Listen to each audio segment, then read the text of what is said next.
نبی علیہ السلام کا اپنا خطبہ صحیح مسلم کے اندر موجود ہے.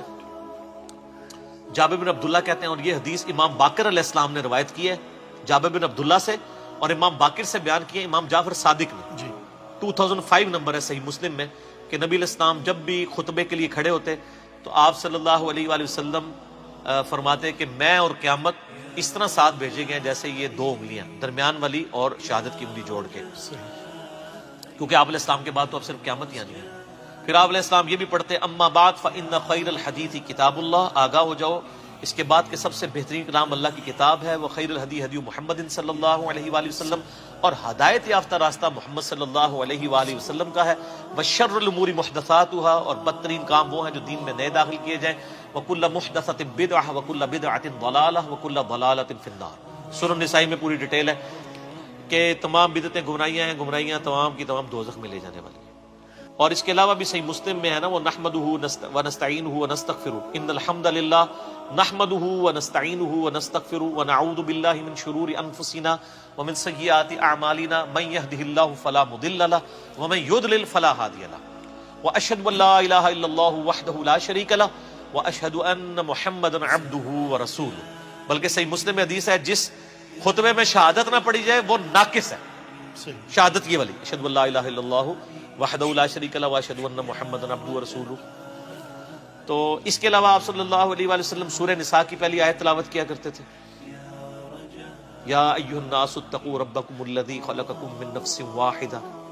اس کے علاوہ اور آیات بھی آتی ہیں، سورۃ الاحزاب کی آیات بھی آتی ہیں. ترمذی میں وہ روایت کمزور ہے لیکن مسلم شریف میں ایک ہے سورۃ الحشر کی آیات بھی آپ کچھ تلاوت کیا کرتے تھے کہ اے ایمان والو اللہ کا تقوی اختیار کرو اور ہر جان دیکھے کہ اس نے مستقبل کے لیے قیامت کے دن کے لیے کیا بھیجا ہے آگے. یہ والی آیت تلاوت کرتے تھے. اور سر اس سے بڑھ کر نبی علیہ السلام کی تقریر کیا ہوتی تھی وہ زیادہ امپورٹنٹ ہے. وہ صحیح مسلم میں موجود ہے کہ نبی علیہ السلام جمعے کے 2 خطبے ہوتے تھے اور دونوں کے درمیان تھوڑی دیر بیٹھتے تھے اور دونوں خطبے کھڑے ہو کے دیتے تھے اور اس میں لوگوں کو واضح و نصیحت کرتے تھے اور قرآن سناتے تھے. سر اور مسلم شریف میں حدیث ہے کہ نبی علیہ السلام کے ہر جمعے کے خطبے میں سورہ قاف ہوتی تھی، سورت نمبر 50. سورت القحف ہے نا 15ویں سے شروع ہو کے 16ویں میں، یہ 26ویں پارے میں چھوٹی سی سورہ قاف جس میں میرا مسئلہ نمبر 59 ہے، منکرین خدا کو دلائل کے ذریعے دعوت. تو وہ سورت آپ صلی اللہ علیہ وآلہ وسلم، اور یہ یقین کریں بڑی پرفیکٹ ہے فکر آخرت کے اعتبار سے، وہ سورت آپ پڑھتے تھے.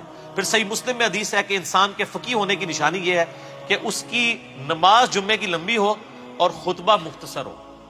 اور پھر اس کے آگے الفاظ ہیں کہ بعض خطبے تو جادو کا سا اثر رکھتے ہیں، سحر کا سا. یہاں کیا ہوتا ہے الٹ، نماز چھوٹی، صرف اہل حدیث ہیں جو صحیح نماز پڑھ رہے ہوتے ہیں، باقی تو مغرور لا رہے ہوتے ہیں. وہ چھوٹی کیوں پڑھاتے ہیں؟ تقریر اتنی لمبی کر چکے ہوتے ہیں کہ انہوں نے ڈر لگا ہوتا ہے کہ یار جلدی فارغ کریے. سر 1:30 بجے جمعے کا ٹائم ہے تو 1:30 بجے مولوی جو ہے نا وہ تھوڑا سا گرم ہونا شروع ہوتا ہے اور جا کے 1:50 کے اوپر جا کے جماعت کھڑی کرتا ہے. تو جماعت میں اس کو پھر ٹینشن پڑی ہوتی ہے، میں پہلے ہی 20 منٹ لیٹ ہوں، نماز کا رگڑا نکال دیتا ہوں. حالانکہ میں نے تقریباً 1.5 سال ایک بریلویوں کی مسجد میں جمعہ پڑھایا اس زمانے میں، 2000 کے اندر بات ہے، 2000 سے لے کے 2001 تک. میری یعنی نماز جمعے کا ٹائم 1:30 بجے تھا، میں 1:20 کے اوپر تقریر ختم کر دیتا تھا سنتوں کے وقفے کے لیے نا. اور جب تقریر ختم کرتا تھا تو اس کے بعد ظاہر ہے وہ حنفی طریقے سے ہی اس وقت پڑھتے تھے نا، سنتوں کے وقفے بعد 1:25 پہ عربی خطبہ شروع کیا اور بعض اوقات 1 منٹ انتظار کرنا پڑتا تھا کہ وہ پوری 1:30 ہو تو جماعت کھڑی کریں. 31 تے 32 والی کہانی ختم نہ، وہ کہانی ختم. ٹھیک ہو گیا. اس طرح آج ایک کلپ آ رہا ہے مارکیٹ وہ فرحان بھائی نے تیار کر لیا، وہ انشاءاللہ تعالی انقریب لانچ ہونے والا ہے. وہ نا ہی نہ ہے اور اسے نا 2 بار آئی ہے نا. وہ کلپ ہے نا مفتی صاحب، نا مفتی صاحب ہے، انہوں نے تعریف کی حدیث کی اور ظاہر ہے ان کا بھی قصور نہیں، ان کے بزرگوں نے تعریف کی ہے تو ہم نے اس کی تھوڑی سی انجینئرنگ کر دی ہے. تو وہ کلپ ہے نا والا. تو سر نا اس ٹائم بھی انتظار کرتے تھے پورے 1:30 ہو جماعت کھڑی ہو. اچھا 2 یا 3 جمعے ہی گزرے تھے سر، لوگ جو ہے نا 1 بجے مسجد میں آ جاتے تھے. تقریر خیر اس ٹائم بھی میری اسپیکنگ پاور تو تھی، کہانیاں بھی بڑے اچھے طریقے سے کرا لیتا تھا. اچھا اون بھی کرا لینا لیکن اون کرا کے پھر انجینئرنگ کرنا، اردو صرف کہانیاں ہی ہونی ہے سر. حالانکہ انجینئرنگ میں نے کی ہوئی تھی اس وقت.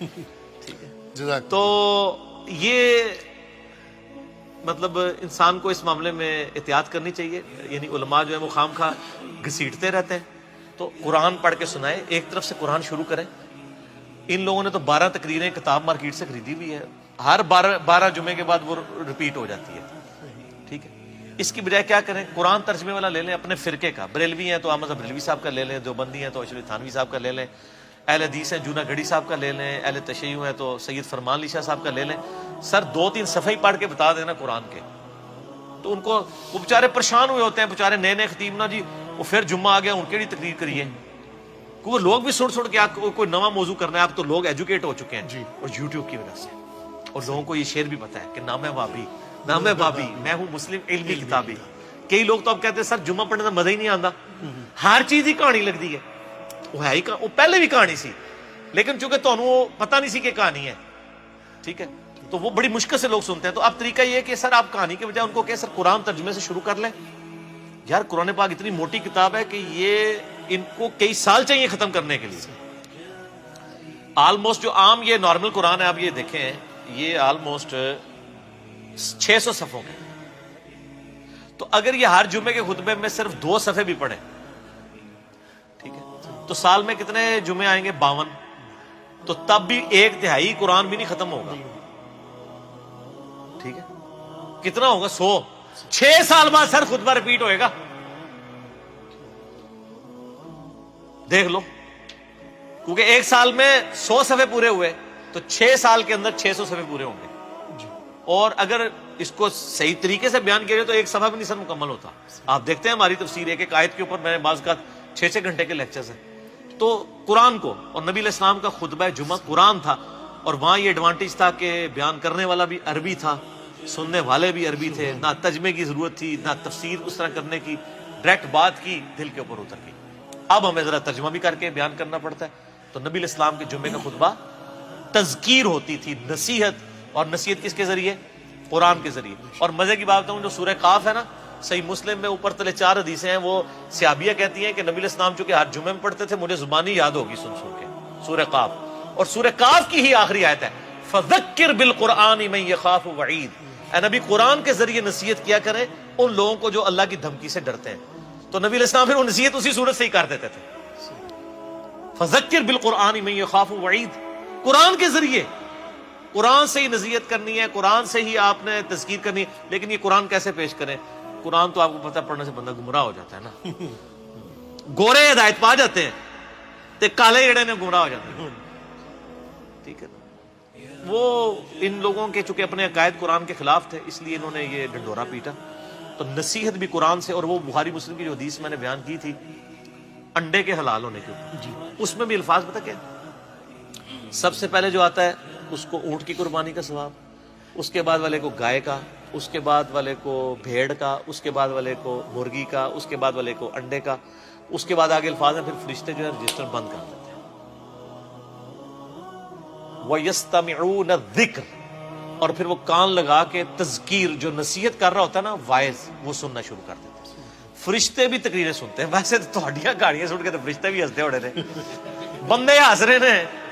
یار یقین کریں مجھے تو اب فرشتوں کے اوپر آ رہا ہے. یار فرشتے کیا سوچتے ہوں گے یار کہ ان کو اللہ تعالیٰ نے ایک پیغمبر دیا, کتاب محفوظ کی, یہ اس کو چھوڑ کے کہانیاں کرا رہے ہیں. بڑا حوصلہ ہے فرشتیاں دا, یقین کرو. پھر بھی تھوڑا نام رجسٹر لکھتے ہیں, ہو سکتا ہے نام لکھتے ہوں کہانی سننے کے لیے پہلا بندہ آ گیا, ہوں دوسرا آ گیا, ہوں تیسرا آ گیا, تے کہانی سن کے اٹھ گیا, تے گھر بھی جا کے کہانی ہی سنائے گا. آپ امیجن کریں کہ فرشتوں کے لیے تو حسب حال ہی بنا ہوا ہے یہ مسجدیں جو ہیں, لیکن ان بیچاروں کی تو اللہ نے ڈیوٹی لگائی ہے. ادروائز یقین کریں آپ کی جو مسجدیں نا ان میں تو وہ کہیں یا اللہ اتنے نہ منو بھیجو, لیکن وہ چونکہ پابند ہے حکم کے تو وہ جاتے ہیں ہر دفعہ بیچارے کہانیاں سن کے. تو اللہ کو جا کے اللہ نو دس دے ہوں گے کہ جناب کہانیاں نے, ٹھیک ہے نا. تم جی نہیں اللہ کو پتا ہوتا ہے, لیکن اللہ پوچھتا ہے سر. جی جی جی صحیح مسلم میں حدیث ہے کہ جہاں پہ بھی کوئی محفل ہوتی ہے نا وہاں پہ فرشتے ڈانپ لیتے ہیں, جب وہ واپس جاتے ہیں اللہ تعالیٰ پوچھتا ہے کہاں سے آئے ہو, پوری ڈیٹیل ہے. اور وہ محفل قرآن کے بارے میں, یہ بابوں کی محفلوں کے بارے میں نہیں, وہ تو خیر پازیٹیو سینس میں. تو یہ جو کہانیاں ہیں وہ ظاہر ہے اللہ تعالیٰ کے تو علم ہے, لیکن اللہ تعالیٰ پوچھتا ہے اس لیے کہ اس کا ایک پروسیجر ہے, ایک طریقہ ہے کہ ڈیوٹی لگائی ہے, ذرا ان سے بھی فیڈ بیک لیا جائے. تو بہرحال آپ دیکھیں کہ کتنی شرمندگی نبی علیہ السلام کو قیامت الدین اس امت کی وجہ سے اٹھانی پڑے گی کہ اس امت کو کتاب محفوظ کر دی گئی, پیغمبر کی تعلیمات محفوظ کر دی گئی, یہ پھر بھی کہانیاں کراتے ہیں. اور میں یقین کریں مجھ سے تو صبر نہیں ہوتا, میں تو 1 بجے جمعہ ہے نا سر 12:55 میں گھر سے نکلتا ہوں, بس اتنا ٹائم لے کے کہ 2 سنتے پڑھوں. اس میں بھی بعض کا 1-2 جملے اتنے کوفت والے آخری منٹ میں بھی پڑ جاتے ہیں دماغ میں کہ بندہ کہتا ہے یا تو پھر یہ اصلاح کرے نا سر. تو صحیح مسلم میں حدیث ہے کہ مؤمن وہ ہے کہ جو برائی دیکھے تو ہاتھ سے روکے, ہاتھ سے نہیں روک سکتا, زبان سے روکے, اگر زبان سے بھی نہیں روک سکتا تو دل میں برا جانے, لیکن ساتھ کا دل والا معاملہ ہے ذالک اضعف الایمان, یہ سب سے لوز درجہ ہے جی. تو ہم تو ہیں بھائی حسینی, ٹھیک ہے نا جی, تو ہم تو کہتے ہیں بھی اس کو کم از کم زبان سے روکیں گے, اور ہم تو زبان سے بھی کسی کو روکیں تو یہ ڈر لگتا ہے کہ وہ ضد میں نہ آ جائے. تو اس لیے پھر بہتر ہے کہ نہ سنیں اور نہ وہ کرنا پڑے. میں کسی کو یہ مشورہ نہیں دیتا, آپ لوگ سنیں اور لوگوں کو بتائیں. آپ کے اصلاح کرنے سے کوئی برا نہیں منائے گا, میرے ذرا کرنے سے ذرا, میں آپ کو پتہ ہے نا پھر ایک جو ہے وہ بریکٹ والا مشہور ہو چکا ہوں انورٹڈ کاماز میں, تو اس لیے میرے لیے تو مشکل ہو جاتا ہے. تو میں جو ادھیڑ عمر کے جو بزرگ ہیں نا ان سے ریکویسٹ کر کے نا تو اپنی معروضات پہنچاتا رہتا ہوں خطبات تک کہ یہ جو کہانی کرائی تھی ان کو بتائیں کہ یہ کہاں لکھی ہوئی ہے. کیونکہ جو سفید داڑھی والے ہیں ان کے ساتھ کم از کم مولوی بدتمیزی نہیں کرتے, سن لیتے ہیں, بات مان بھی لیتے ہیں. ہم لوگ بات کریں تو وہ برا مان جاتے ہیں, میں تو ویسے ہی کرنے جوگا نہیں ہوں. اور آپ لوگ بھی, آپ میں سے بھی اکثر وہ کو بات کرے وہ کہتے ہیں پتہ لگے کہ اسٹیشن تو بول رہے ہیں, ٹھیک ہے جی. یہ جو چھوڑ دیں جناب, جہاں بھی آپ, یعنی یہ ہمارے ایک بھائی ہیں ساہیوال میں, وہ بتا رہے تھے وہ کسی مسجد میں چلے گئے تو وہاں پہ کوئی مولانا صاحب نا یعنی درس دے رہے تھے. تو ظاہر آپ جو ہماری ویڈیوز دیکھتے ہیں ان کو تو پتہ ہوتا ہے نا مطلب یہ کیا سچ ہے اور کیا یہ کہانی کروا رہے ہیں. تو جناب وہ درس دے کے جب وہ فارغ ہوئے نا تو انہوں نے کہا جی یہ جو آپ نے بیان کیا ہے تو یہ کہاں پہ لکھا ہوا ہے, کوئی اس کا کوئی حدیث, کوئی ریفرنس اور یہ وہ. تو جب یہ کوئی بات پوچھ رہا ہو آج کے زمانے میں اور ساتھ اس کی غلطی سے اس کے منہ سے نکل جائے, یہ ہمارے لوگوں سے بڑی غلطی ہوتی ہے, وہ کہتے ہیں اس حدیث کا انٹرنیشنل نمبر بھی بتا دیں. بس یہ بولنے کی دیر ہے, اور لگتا ہے مجھے پتہ لگ گیا تو کہڑے اسٹیشن تو بول رہا ہے, تو انجینئر نو سننا ہے, جس مرضی اسٹیشن سے کوئی بول رہا ہے.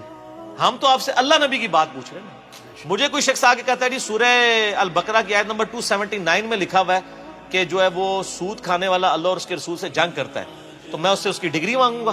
میں قرآن کھول کے پڑھوں گا, تو ریفرنس کو فالو کرو. صحیح بخاری میں حدیث ہے بلغوا عنی ولو آیا, پہنچا دو میری طرف سے خواہ تمہیں ایک آیت ہی کیوں نہ, تو پہنچانا یہ ضروری ہے, تو پہنچائیں.